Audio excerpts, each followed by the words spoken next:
Good morning বন্ধুরা। আজকে অনেক বেলা থেকে ব্লগটা শুরু করলাম, কারণ আজকে কী হয়েছে, উঠেছি অনেক সকালবেলা, কিন্তু আজকে একটু কথা বলতে বলতে অনেকটা লেট হয়ে গেছে। কারণ হচ্ছে কালকে মদের জন্মদিন, এবার এই নিয়ে ওর সাথে একটু আলোচনা হচ্ছিলো। তো যাই হোক, অনেকটাই লেটে আজকে, তাহলে পুজোও হয়েছে একটু দেরিতে। 11টার তোমার পুজো করতে বসেছি, 11 না 11:15 সময় পুজো করতে বসেছি। হ্যাঁ, তাই জন্য রান্নাও হচ্ছে আজকে দেরিতে। তো হয়ে গেছে, জাস্ট তরকারি দুটো করবো।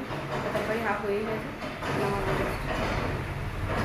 আর মনির জন্য কালকে গেছিলাম আমরা একটু মার্কেটিং করতে।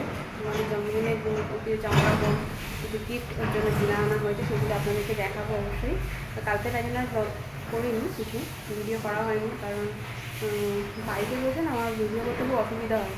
কারণ তিনজনে একে তো আমি মোটা মানুষ, তারপরে তিনজনে বসেছি বুলেটে।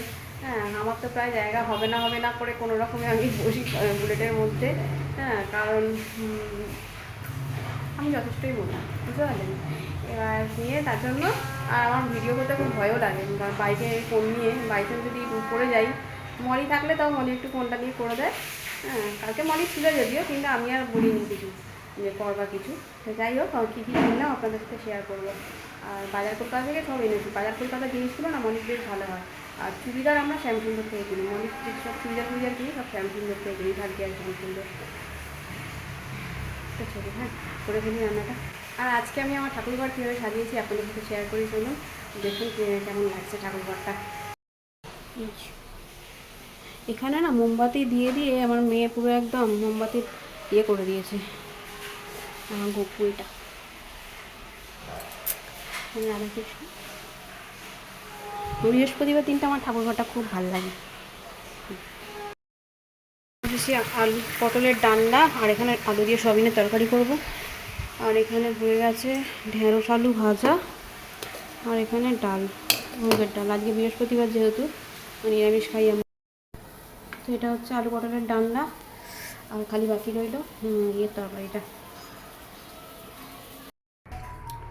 তো এখন বাজে 2:40, আর আমার রান্না সব কমপ্লিট। সয়াবিনের তরকারি, আলু পটলের তরকারি, আলু ভাজা, ঢেঁড়স ভাজা, ডাল, ব্যাস। আর আমার সর্দি তো কিছুতেই যাচ্ছে না, তার জন্য মলিকে বললাম পুজো টুজো করে যে একটুখানি ইয়ে কর, দুধ চা কর আদা দিয়ে। তাই না, আদা দিয়ে দুধ চা খেতে গিয়ে অনেকটাই দেরি হয়ে গেছিলো, 1টা বেজে গেছিলো। 1টার পরে রান্না বসিয়েছি, তারপর কাটাকুটি করেছি, তারপর রান্না। তো 1 ঘন্টা 15 মিনিটের মধ্যে রান্না কমপ্লিট হয়ে গেছে, ভাত ভাত সব কমপ্লিট। আর খেয়ে নেবো, খেয়ে নিই, তারপরে আপনাদের দেখাবো মলির জন্য কী কিনলাম। আর এখানে খেতে দিয়ে দিয়েছি, এটা মলির আর এটা অভির। আর আমি ভাত নেব, ভাত এখনও নিইনি, আমার ওখানে তরকারি আছে। আর ওই গরম ভাত ওরকম ছড়িয়ে ছড়িয়েই খায়, ওকে যতই আমি সুন্দর করে সাজিয়ে দিই ভাতটা ওরকম ছড়িয়ে নেবে। চলো খেয়ে নিই এখন, খেয়ে নিয়ে তারপরে